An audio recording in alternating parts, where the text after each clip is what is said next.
This is Co-op Chronicles, episode 76.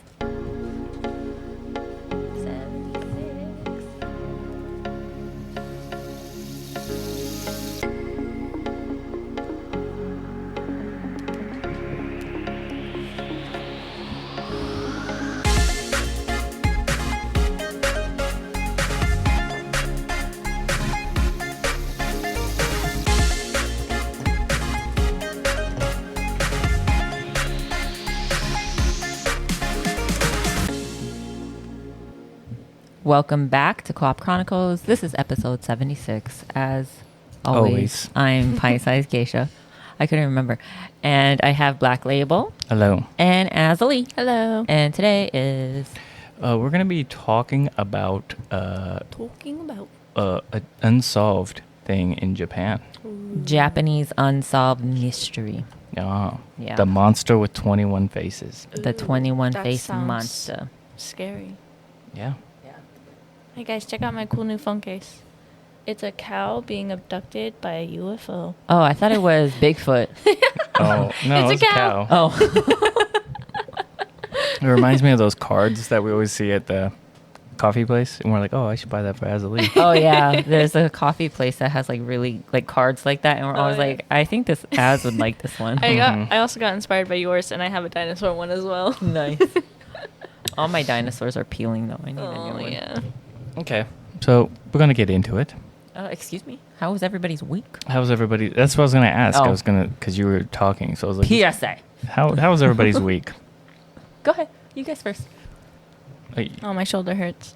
Sorry. I've been having issues. Yeah. I think it's like, I don't know medical terms, but it's like between my shoulder blade and like my spine. Scapula. Yeah, my Is it scapula underneath, area. though? Yeah, Does I it think feel so. deep? Yeah. Yeah. I don't know how to fix it. That's why I'm trying to just roll it out. Yeah. I would say stretch, Yeah. exercise. If it doesn't get better. I do my stretch and flex in the morning. Yeah. If it doesn't get better in like 2-3 weeks, go to the doctor. Mm. That would be my best advice. Okay. Yeah. How about you, Beb? How about me? What? How have you been? How's your week? It's fine. Yeah. Yeah. Oh, yeah. Don't feel like sharing. I had my first colonoscopy Yeah. yesterday. Was it yesterday? It was. It was yesterday. It was yesterday. Yeah. It was fine. I went in, changed, sat down, Spread lay it. down. She was like, throw your leg over so you're on your hip. I was like, okay. And he was like, once she asks for your name and birth date and stuff, that's the cue when I'm going to start giving you the drugs. And she's like, Propofol. yeah, she was like, what's your name and date of birth? And I was like, blah, blah, blah, blah. And then I was out. And then I woke up. And they're like, yeah. Oh, they put you to sleep for that? Yeah. Mhm. Is that a thing? Yeah. I think it's changed. Back in the day, like you would be awake and just like from the waist down, you wouldn't be able to feel anything. Well, but I feel like it's changed to where they knock you out now. Yeah. I don't know for sure. Yeah. I've always knocked out on mine. Okay. Yeah, I was knocked out. I would not want to be awake for that. Yeah. Because they're like sticking freaking tube up you. Yeah. Yeah. Yeah. Anyways, colon cancer is a real big thing, and we're all advocates for it because we have family history. Just saying. Yeah. If you're new to the channel. Yeah. Mhm. Get checked when you're supposed to get checked. Yep. Especially if you have a parent who just unfortunately has colon cancer. Yeah. Yeah. We've all been there. Yep. Glad that's out of the way. Yes. All right, so we're going to talk about the monster with 21 faces, or the man with 21 faces, Okay. the person with 21 faces. Uh-huh. So imagine a criminal so bold, he publicly taunted the police, humiliated billion-dollar companies, terrorized parents across Japan, yet was never identified. No fingerprints. Oh my God, I'm so tired out of breath. No arrest. No motive. The authorities could never prove, no motive the authorities could never prove. A villain who operated like a movie character, but whose threats were very real. This wasn't a serial killer. This wasn't a lone wolf. Babe, take a second and I'm like breathe. exhausted. Like I feel ever since yesterday, I'm just like Yeah, because your energy got sucked out. yeah, I'm like tired, Yeah. and I didn't eat today. I haven't been hungry. Yeah, you need to. You're still recuperating. Recuperating. Yeah. And So yeah, relax. Yeah, Slow so- down, take a breath. this was the monster with 21 faces, Japan's most infamous faceless criminal entity. So before we dive in, a quick note. This case isn't really gory, but it is disturbing. It deals with kidnapping, corporate blackmail, police breakdown, and public fear on a national level. No graphic violence, no torture, but a level of psychological terrorism Japan had never seen before.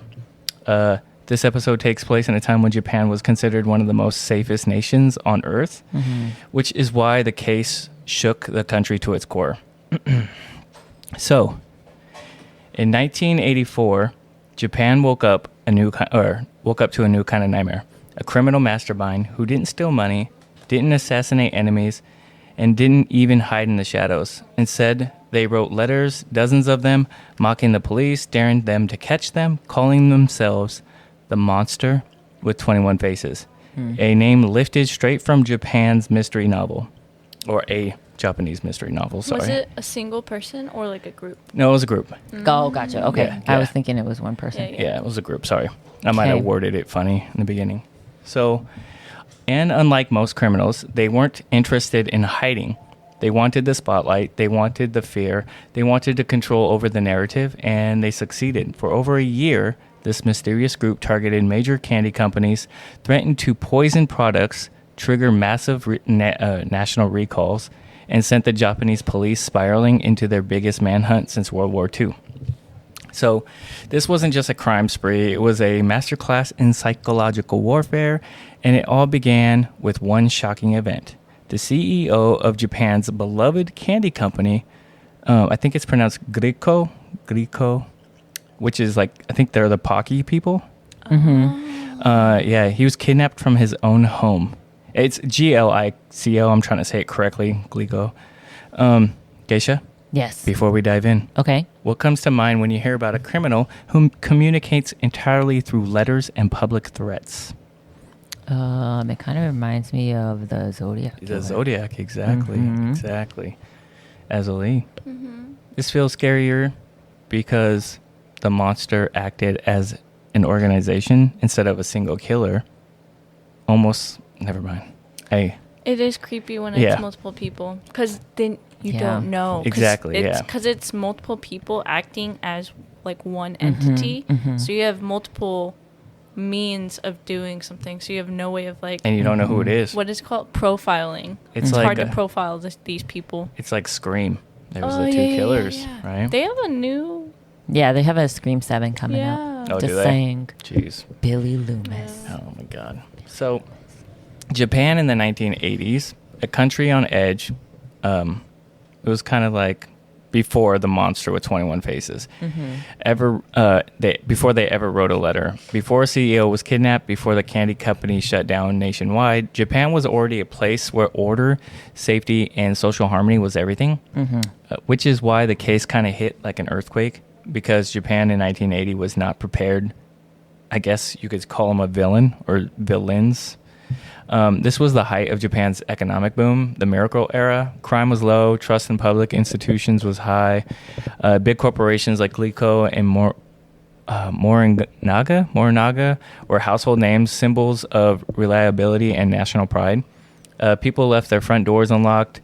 I don't know why that was a thing, even in different countries all the time back in the 80s. Yeah. Foolish people.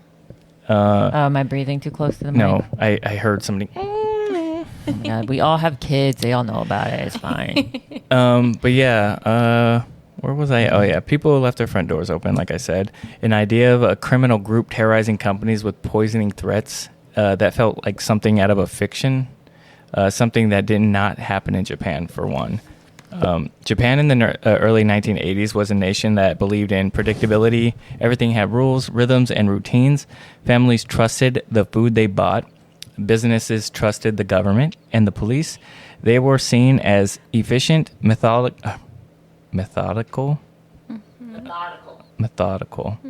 and nearly unbeatable. But beneath the surface of this polished society, there was also a weakness. Japan had no real blueprint for dealing with unpredictability. Taunting organized criminals. They were prepared for burglars, not masterminds. They understood lone wolf offenders, but not theatrical villains who played psychological warfare at a national scale. So, Geisha. Yeah. Based on how Japan as I described, in the 80s, peaceful, orderly, low crime. Yep. Do you think that made this case feel even more terrifying at the time, the way Japan was? I think so. Like you said, I feel like the 80s in any city, state, country was not prepared for people. Yeah. Crazy, murderous people. Yeah. And it was hard to... Because, okay, what am I trying to say? You got the 70s where it's all about peace, love, hippiness, drugs, all that stuff, right? Love for everybody, peace. And then you go to the 80s where you're coming off of that love and peace, but then there's like 80s. I think the 80s and the 90s were the most deadliest decade in U.S. history for murders and unsolved crime. And how do you transition from we're loving and everybody deserves love and to murdering people, Yeah, but that's not... You know what I'm saying? It's not murder on this one, but yeah, I get what you're saying. But I think like the society itself, right, was all about being peaceful and respectful and love for each other. Everybody gets the same rights, and especially coming off of that movement and to this kind of like, oh, we're a harmonious community to big crime to, like you said, business crime or this group of people that are just disrupting it. Yeah. If that answers your question. Thank you. Yeah. Azzilee. Kind of talking in circles. When you hear how stable Japan was before this, does it surprise you how quickly one criminal group was able to shake their nation? Yes. Yes. Because it's like a new infection in the human body. It just takes over quickly because you're not used to it. So because they are so structured in their country, like when you just have people who don't fit the norm, it kind of probably throws them for a loop. Yeah. Especially back in the day, because it was like less of a thing for people to be cyber criminals and whatnot. Yeah. Okay. So imagine being one of the most respected CEOs in Japan. And in a single night, everything in your life shifts into a nightmare straight out of a crime thriller. No threats, no warnings, no chance to fight back. Just sudden darkness, a rope, and the beginning of Japan's most baffling criminal saga.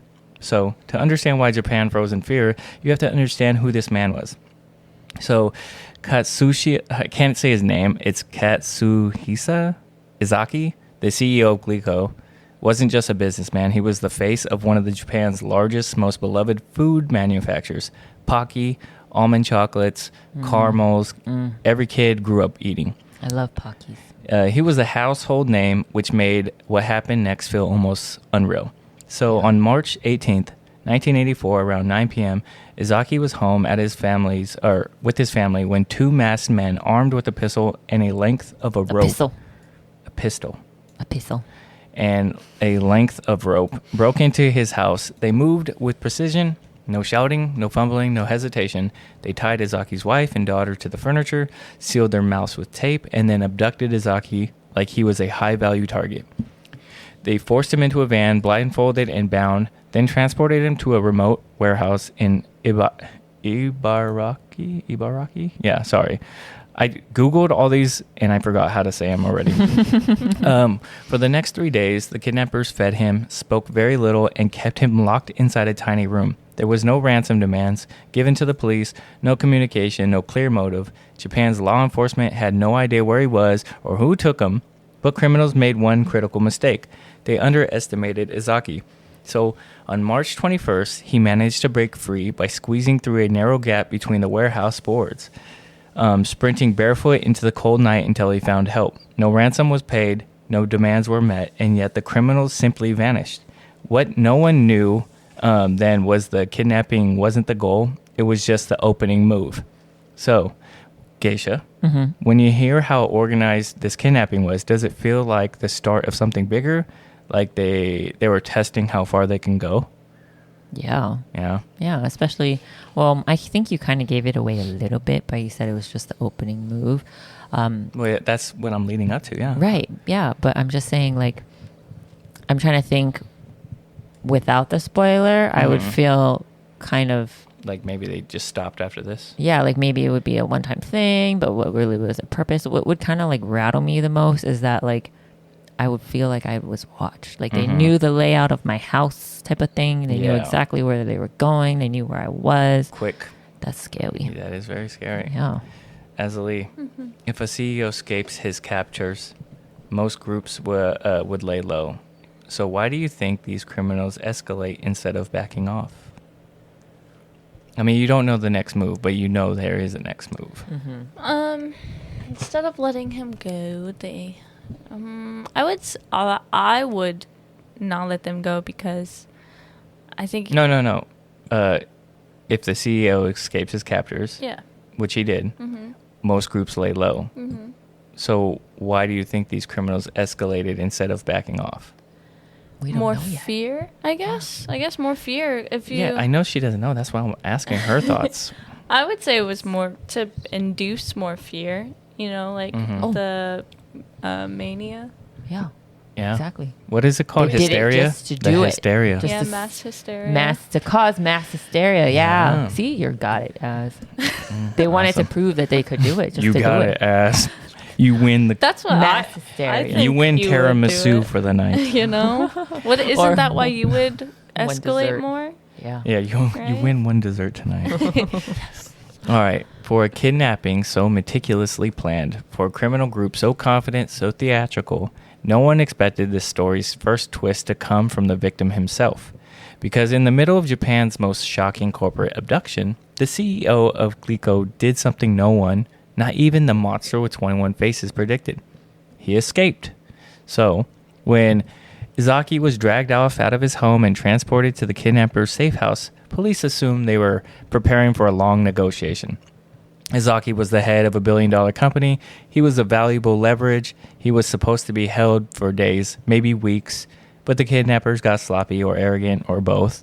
While tied inside the warehouse, Izaki waited for a chance to free himself. Investigators would later say that he did require to be calm under pressure, or he was calm under pressure, because even while blindfolded, he spent hours quietly feeling the ropes, binding his hands, testing every knot, and at some point during the night, he managed to loosen them, and just enough. Then in a sudden burst of adrenaline, he slipped his wrists free. He didn't run blindly. He listened for movement. Nothing. The warehouse was shockingly empty. No guards, no lookouts. The kidnappers had left him alone, assuming their plan was airtight. Izaki crept through the dark space and found a metal door, the one I said, between the warehouses. It was unlocked. He pushed it open, stepped out into cold Osaka air, and sprinted barefoot down the street. He found help. Police were stunned. The kidnappers had executed a Hollywood-level abduction only to let their target walk away. Question. Yes. What if they planned that? Exactly. Exactly. What if it was a plan and they were like, oh, let's let him get away and think that he got it? But like they're like masterminds on Yeah. a totally different level. Yeah. But the escape didn't stop the monsters with 21 faces. It enraged them. Yes. Oh, so it wasn't planned, but But yeah, so he simply left them alone. Does it make you feel like they were amateurs? That he was able to escape blindfolded, tied up? I would definitely say it's their first rodeo. I would agree. Yeah. Okay. Because like if they planned it so meticulously, but he still got away, which means that there was room for error in their plan. Maybe they were just testing and to see. Yeah, do you think Like a that, practice run. Yeah. or do you guys just think that he was just calm under pressure? Or do you think the kidnappers' arrogance got to them?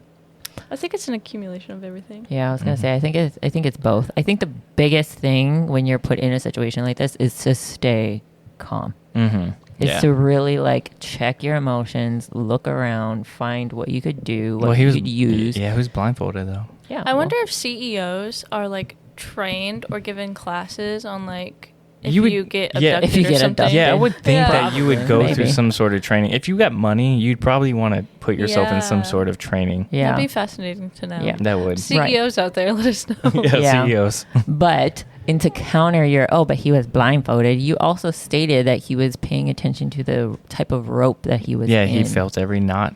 Yeah. He did. See, so Yep. he was calm under pressure and using his senses to pick up on stuff.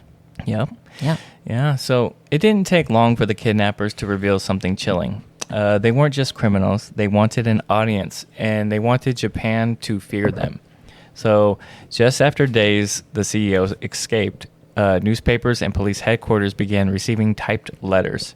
These weren't ransom notes. They were manifestos, taunts, mockery, and each one signed with an infamous name that would soon paralyze an entire nation. The monster with 21 faces. So the name itself wasn't random. It referenced a villain from a popular Japanese detective novel series by Itagawa Rampo, I'm sorry if I'm butchering the names, a criminal mastermind who never revealed his identity and wore many disguises. The real-life monster wanted Japan to know exactly what kind of villain they believed themselves to be. So the first letter arrived May 10th, 1984, and it was pure psychological warfare, typed neatly, almost professionally. It mocked Glico, mocked the police, and mocked the public for failing to stop them. It bragged about the kidnapping and hinted that there was much more to come.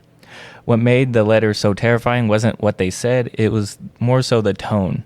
There was no rage, there was no panic, no desperation in what they were saying. It was just cold, calculated amusement. Investigators immediately recognized that this wasn't a group seeking money or power. This was a group that enjoyed control and chaos. They enjoyed watching Japan run in circles, desperate to catch a villain who didn't even bother hiding how much fun they were having. So, and what's most disturbing of it all is that the letters prove that the monster didn't fear being caught, they feared of boredom. So police now knew that this was no longer about kidnapping. This was about a criminal group announcing themselves as public enemy and entertainers of their own twisted show. So, Geisha, why do you think the monsters chose to model themselves after a fictional villain? Do you see that as confidence or something more unhinged? Good question, because I always pick names from books and references. Yeah, like stuff you know about, right? Yeah. I don't know. I don't know. I would feel like I have to read the material. If this 21 face detective person thing was like Joker wise, then I feel like there's definitely some sort of unhingedness going in there. If he was like cool, calculated. It was a criminal mastermind who never revealed his identity and wore many disguises. Yeah, probably they're trying to be just like him. Mm-hmm. Yeah. Azzilee. These letters had no real motive at this point. No demands, no end game. What do you think scares a country more? A criminal who wants something or a criminal who just wants nothing but chaos? Chaos. And in a sense, isn't chaos a form of control? Yeah. Yeah. Yeah, they are the puppeteers to their nation right now. Or not right now, but like at the time. At the moment, and, I think it gives them a feeling of more power to see people worry and like contemplate who they are, try and figure it out when like they have no clues to go off of. Yeah. Because it's like more invigorating. I agree. Yeah. Like, yes, you don't know me, but I know you. Right. And I have many faces. Yeah. I also think like I'm trying to picture myself as a criminal mastermind. And if it's like, okay, well, I'm going to plan this and this person is going to do exactly what I predict they're going to do. And then they do it. I'd be like, yeah, that would give me some sort of like power feeling, control superiority feeling. complex. Yeah, superiority. Yeah, exactly. I'd be like, you did exactly what I wanted you to do and what I planned for you to do. Yeah. I got into your mind and I predicted everything that you were going to react to. Yeah. Yeah. So, the chocolate poison threat. Oh, no. Yep, Japan's nightmare begins. No. It was the moment every parent in Japan felt their stomach drop. Until now, the monster had used words, letters, and taunts. But suddenly, they threatened to turn every candy aisle into a potential crime scene. A new kind of terror, one you would accidentally bring home to your kids if you're trying to buy them like a sweet snack or something. Yeah. So, in the 1980s, Japan's snack industry wasn't just food. It was culture. Like, Every kid grew up on Glico treats. Parents trusted the brand the way Americans trust Hershey's, you know? So when the monster claimed that they had laced Glico candy with potassium cyanide, for some reason, everybody uses cyanide when it comes to candy. It was like weaponizing nostalgia. You know, this wasn't about ransom anymore. It was a new warfare. So after months of the letters and taunts, the monster with 21 faces escalated their threats into something far more horrifying. They announced Glico candies in stores across Japan had been poisoned. They didn't send proof. They didn't show samples. They didn't have to. Japan's police forces mobilized instantly. Officers in plain clothes quietly patrolled supermarkets while managers frantically pulled entire product lines off shelves. Parents refused to buy any sweets. Schools banned snacks. The entire country, a nation that prided itself on safety and trust, suddenly felt vulnerable over something as innocent as a piece of chocolate. Here's the disturbing part. The monsters didn't claim to poison one specific batch. They claimed to poison anything, anytime, anywhere. So the ambiguity was the real terror. No one knew if the threat was real. No one knew if every single candy bar could cost a child's life. It was just there. It was like basically the thought of, if you eat this, you die. It didn't matter if the cyanide was real. The fear was real. Japan never had experienced domestic terrorism of this psychological magnitude, and the monster knew exactly how to exploit that fear. So, Azzilee, how do you feel about a villain who attacks trust instead of people? Someone who uses fear itself as a weapon. I'm about to sneeze. A weapon. Oh, bless you. Bless you. What a good arm. What a good it's genius. Yeah, it's because, like Geisha said, it's all about controlling fear, and I think fear is like the one emotion that overrides most people when they so when they feel it, you're pretty much at anyone's whim. You're not thinking logically. You're just like in a constant flight mode. Yeah. You become unpredictable when you're afraid. Yeah. And you're willing to do anything to get away from whatever is scaring you. Yep. Geisha. Yeah. When you hear about an entire country panicking over candy, does it make you think about how quickly fear spreads when it involves children? Yeah, of course. And chocolate. I'm so upset about the chocolate. Yeah. But yeah, kids, I guess kids are important too. Oh my God. Thanks, man. So, the mass product recall. Chaos across Japan. So, imagine waking up to find out the snacks in your pantry, the candy your kids eat, the chocolates you love might be poisoned. Yes, you smacked your lips. Go ahead. Now, imagine the entire country being told the same thing overnight. Once the monster with 21 faces mailed their cyanide threat to Glico, the company made a decision that Japan had never seen before. A complete, immediate recall of every Glico product nationwide. This wasn't a PR move. This was survival. Japan's trust-based society, where food tampering was almost unthinkable, was shaken to its core. When the word got out, panic spread faster than any police bulletin. Parents rushed to the stores, grabbing chocolate boxes off the shelves. When word got out, panic spread faster than any police bulletin. Parents rushed to the stores. And then supermarkets pulled entire sections of inventory. Delivery trucks were stopped mid-route and ordered to turn around. Glico destroyed tons of candy and chocolate, wiping out months of profit in a week. The recall itself almost cost the company the modern equivalent of tens of millions of dollars at the time. And overnight, Glico went from a beloved household brand to the center of nationwide safety crisis. Stores didn't want to carry their products anymore. Consumers were terrified. Employees started quitting out of fear they'd be targeted.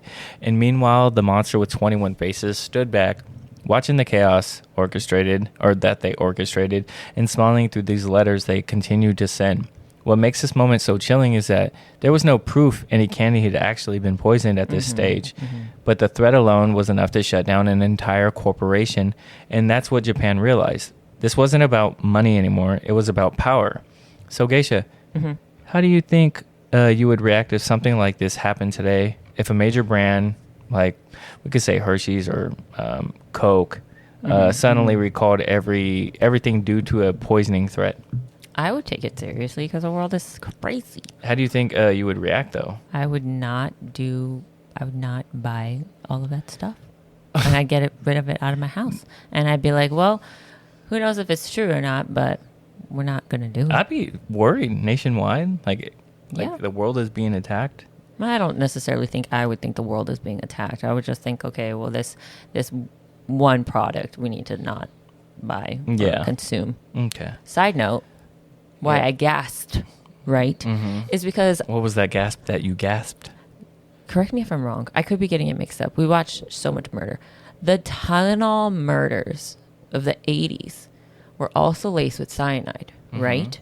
Yeah. And one of their suspects, or not suspects, one of the evidence was that it was what they thought was someone in the military because there was evidence from different Yeah, states. because they traveled or something. Because they like that. traveled, Yeah, right? There was something like that. some sort of evidence that was like it might be somebody in the military because they were traveling around to different states. Are you trying to say what this if they were person's connected? to the Tylenol cyanide? What if, I mean, this person, this group was, said that they laced a candy company in Japan with cyanide, and then just so happened around the same time in the 80s, Tylenol gets laced with cyanide. Maybe not the whole company, but actually killed people. What if they're somehow connected? I'm a genius. I should be a detective. Why would they Just saying. not associate themselves with the monster with 21 faces, though? Well, I think more of like it's not connected as in like the groups are connected or the person is connected to this 21 face group.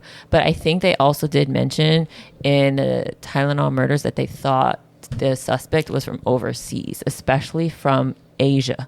They did. It was like didn't they have like a sample or something? Yeah, something. I can't remember the exact evidence they had, but it was somebody who traveled, somebody in the military, and somebody from Asia. What if this random person was hearing about all this 21 face kind of thing in Japan and was like, oh, that's super interesting. Like a copycat? Like a copycat of the 21 face people. Did anyone group. die in Japan from said suspected cyanide poisoning? Not that I'm aware of. Yeah.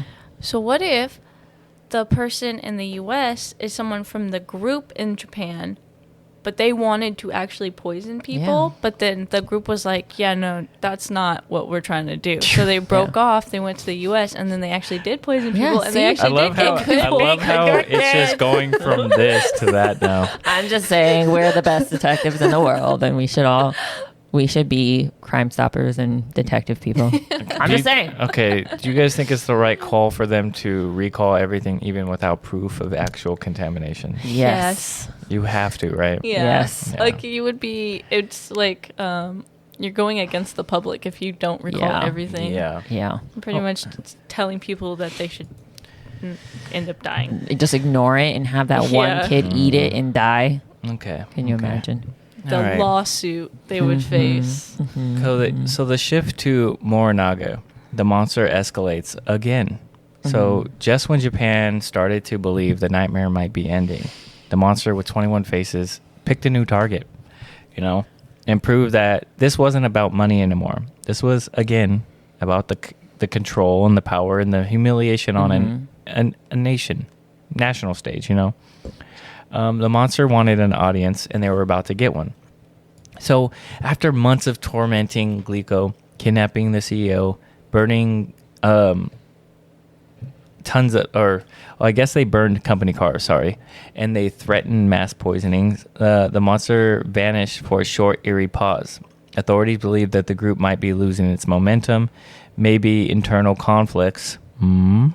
Just saying. Look, I said this before I even knew. Maybe the heat from the investigation, but in late 1984, the monster resurfaced with a new victim, Morinaga, one of Japan's largest company candies, a direct competitor to Glico, another household name, meaning another way to install nationwide fear again.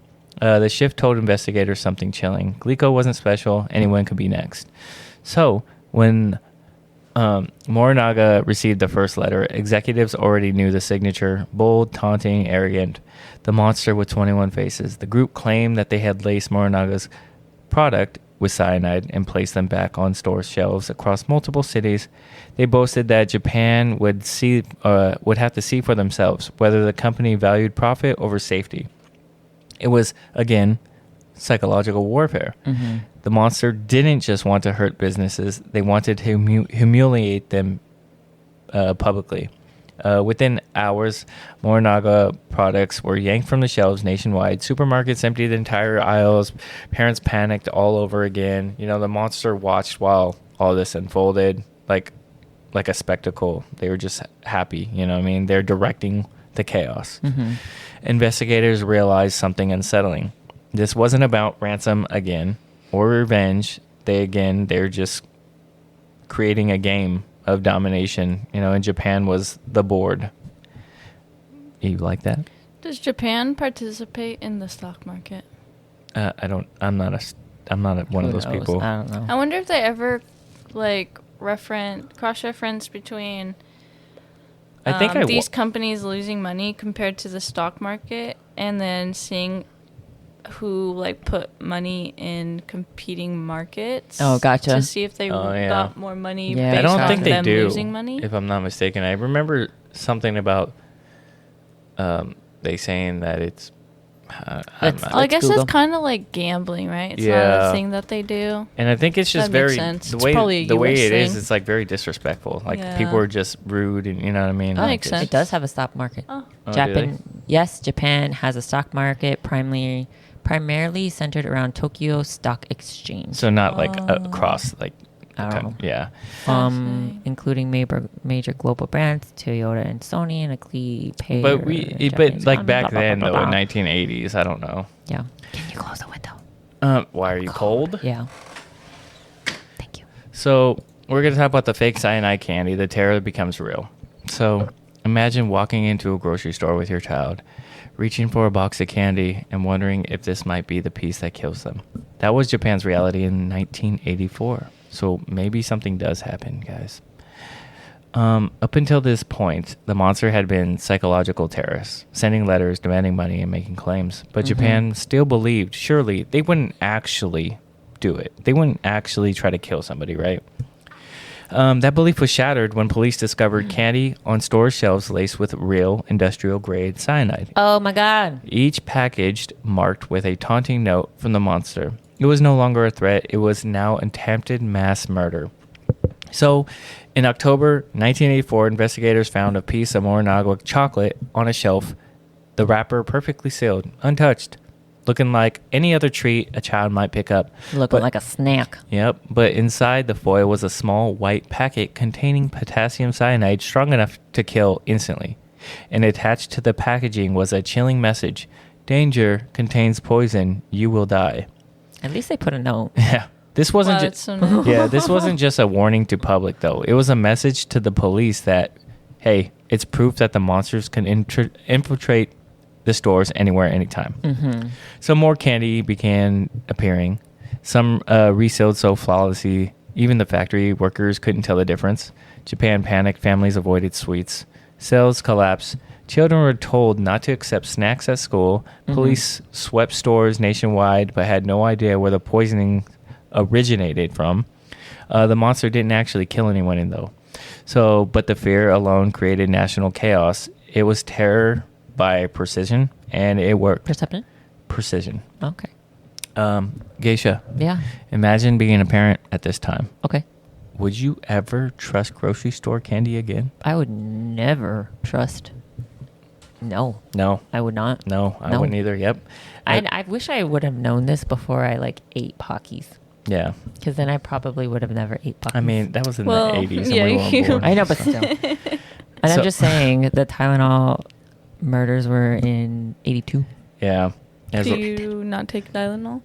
No, I do. I'm just saying, they were in 1982, and then this was happening in 1984. Mm-hmm. Yeah. I'm just saying, test run. Azzilee, what do you think is more terrifying, an attacker who kills or one who intentionally makes an entire nation afraid to touch everyday items? Afraid of everyday items? Because I was just thinking that was if they were doing this to candy, just imagine the fear of any other product in a toothpaste, store. anything. Yeah. Yeah.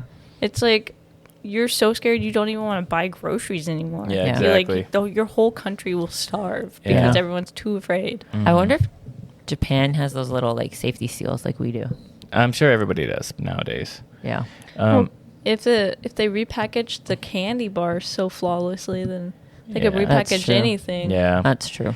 Yeah. Imagine a criminal so bold, they didn't just commit the crime. They wrote press releases about it. A villain who taunted the police, mocked investigators, and treated Japan like a stage while never revealing a face, a voice, or a single physical trace. Crazy. Between 1984 and 1985, the monster with 21 faces sent a series of letters to newspaper corporations and police. These weren't phantom ransom notes or sloppy threats. They were polished, sarcastic, disturbingly calm messages written with the swagger of someone who knew they were pretty much winning the end game. The letters became the monster's signature weapon. Every time the police thought they were gaining ground, another message arrived, laughing at them. So the monster's letters read less like threats and more like a villain's monologue. They opened with insults toward the police, calling them fools, idiots, and incompetent. They referenced previous failures, rubbed salt in every wound, and even joked about the investigation's mistakes. One letter read, "Dear fools of the police, are you stupid? What are you doing? You seem to be having a lot of fun. We understand how you feel. We're having fun too." That one sentence told Japan everything they needed to know. That this wasn't a criminal running around or running away from the authorities. This was someone who was performing for them. Their writing style was strategic, playful, arrogant, precise. The grammar was clean, the handwritten consistent, and the tone almost theatrical. It was as if the monster wanted to curate a persona, one part mastermind, one part prankster, and one part boogeyman.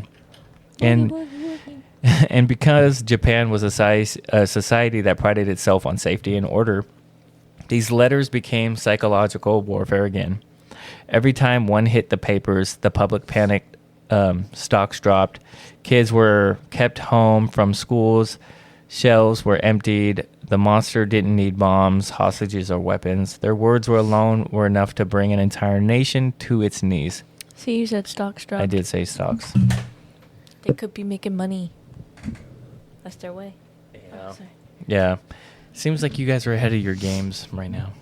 But yeah, so it's crazy though. Yeah, it's pretty crazy. What stands out to you with these letters, Geisha? The arrogance or the fact that the monster wanted the public to see them? I think both. Yeah. Yeah. Okay. Like you're arrogant enough to send a letter to the police, but then kind of smart enough to do it and not get caught. Yeah. Kind of situation. Azzilee, do you think this kind of taunting was meant to distract investigators, or was simply the monster just enjoying the power they had over Japan? It's I think it's all about the money, right? If you're not trying to get like money from these companies, you're getting money some other way. Like the stocks? It's the stocks. Yeah. It has to be the stocks. Dude, why else would they do it besides like the power? Ooh, my name's out there. That they're getting some of that. Is totally. Yeah. I'm all about the money route. Yeah. Yeah. So we're going to talk about Superintendent Yamamoto's death. The case claims its most devoted investigator. So before the monster with 21 faces ever disappeared, the case already taken something far more devastating. It cost the life of a man leading the investigation, a police superintendent who felt personally responsible for catching a villain no one had ever seen. This is the darkest point of the entire story. Not because of gore, not because of guilt, I'm sorry.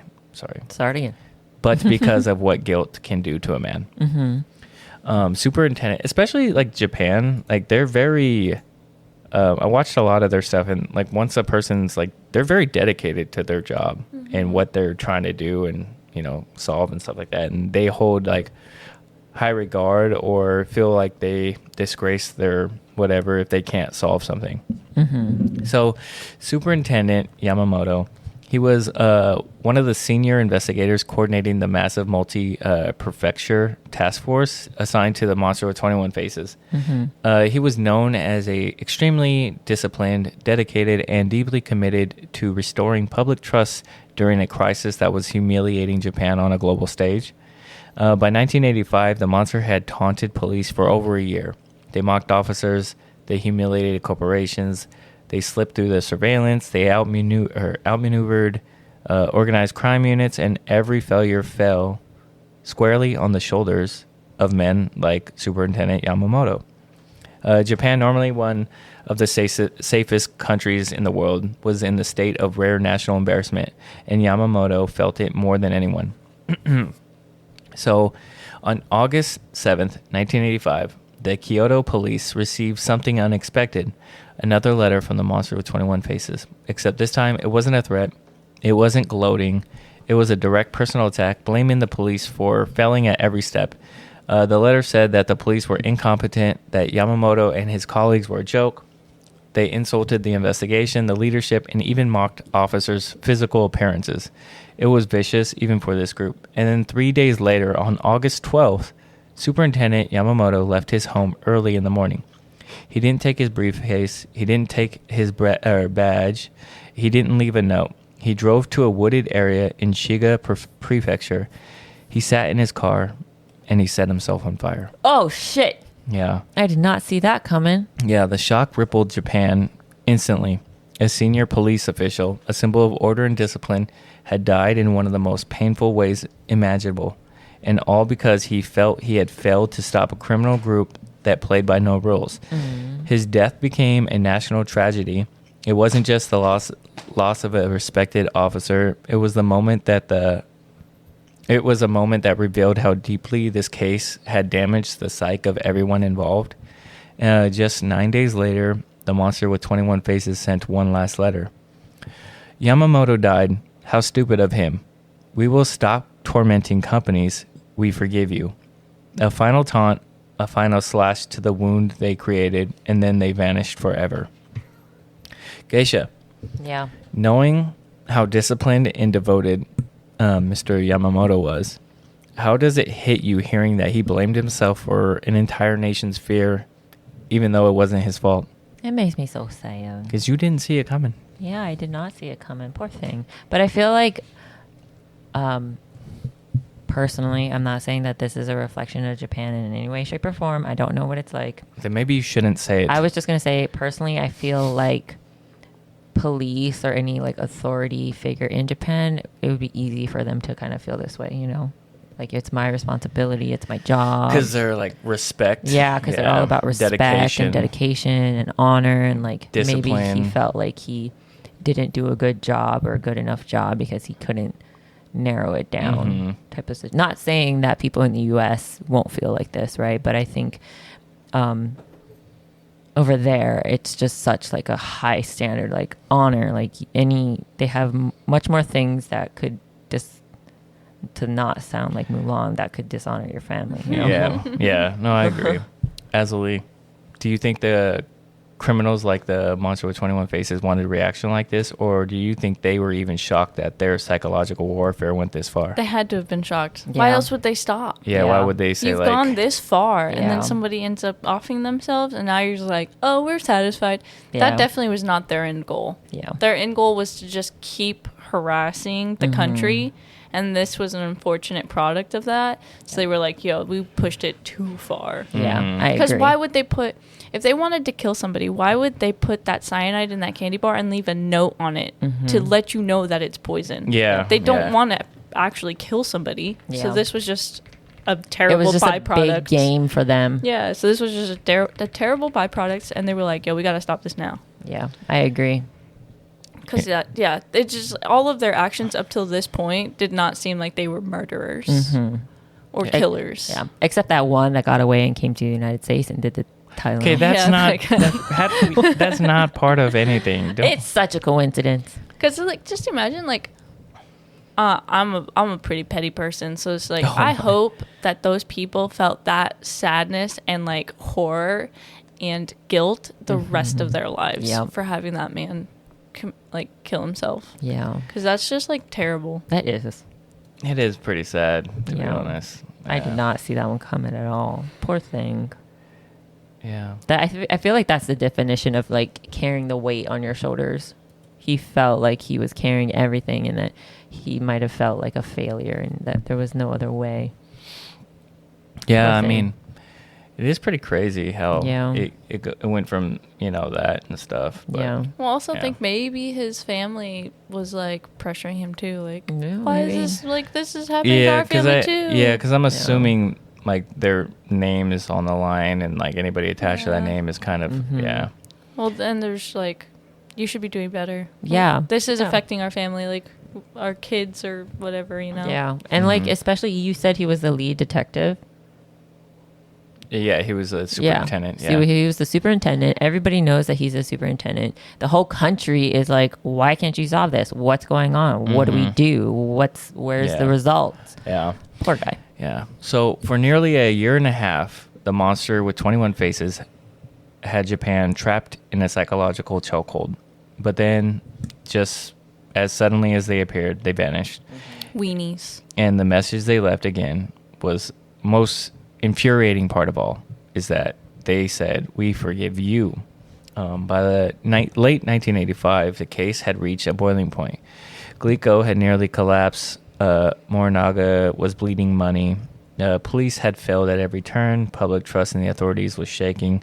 And the only solid lead, the fox-eyed man, had evaporated. Then, after Superintendent Yamamoto's tragic death, something shifted. The letter stopped, and Japan received one final communication from the monsters with 21 faces, cold, mocking, and triumph. Again, the final letter arrived in 1985 August, addressed to the media in the monster's usual blunt, taunting style. But this one wasn't a threat. It wasn't a demand. It was a farewell, one dripping with sarcasm. As again I stated, they wrote, "We are tired of this business. We forgive you, police." It was less of a peace offering and more of a slap in the face. After poisoning public trust, humiliating law enforcement, and destroying corporate giants, the monster ended their reign with a smug dismissal, as if everything had been a game and Japan had simply lost. There were no arrests, no fingerprints, no suspects were ever charged. Their final message marked the abrupt end of Japan's most terrifying criminal campaigns and the beginning of national mystery that still haunts investigators today. The monster walked away untouched, unpunished, and completely anonymous. This closing statement wasn't closure, it was dominance, a reminder that they held all the power and chose to disappear on their own terms. This screams young 20s, has a dead-end job, isn't going to amount to anything, wanted to make a mark on history, and they're like, oh, we just killed someone, we got to go. Yeah. Weenies. Yeah. Yeah. So theories and suspects. But we got to wrap it up. Yeah, no, this 14, and then we have like one more, and then we're closing off. Okay, so this is the part of the story where the monster's 21 faces turns from a faceless villain into a shadow made from too many possibilities because one of the letters stopped and the crime went cold. Japan was left with a haunting question: who was capable of pulling off the most calculated corporate terrorism in the country's history and then vanish forever? So, despite all the stuff they had, here's a couple theories. So the Yakuza connection. One of the earliest theories was that the monster was tied to the Yakuza's Japan's organized crime syndicates. The logic was simple. The crimes were organized, coordinated, and required resources, safe houses, getaways, cars, surveillance. But here's the problem. Yakuza didn't benefit. No ransoms were collected. No territory was gained. So there's really no motive for that. Number 2, former police or military operatives.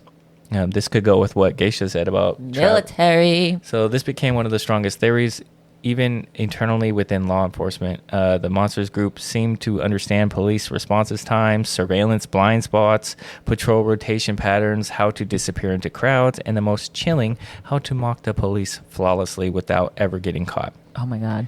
The behavior matched individuals with formal training. Some investigators believe the group contained disgruntled ex-cops or ex-military.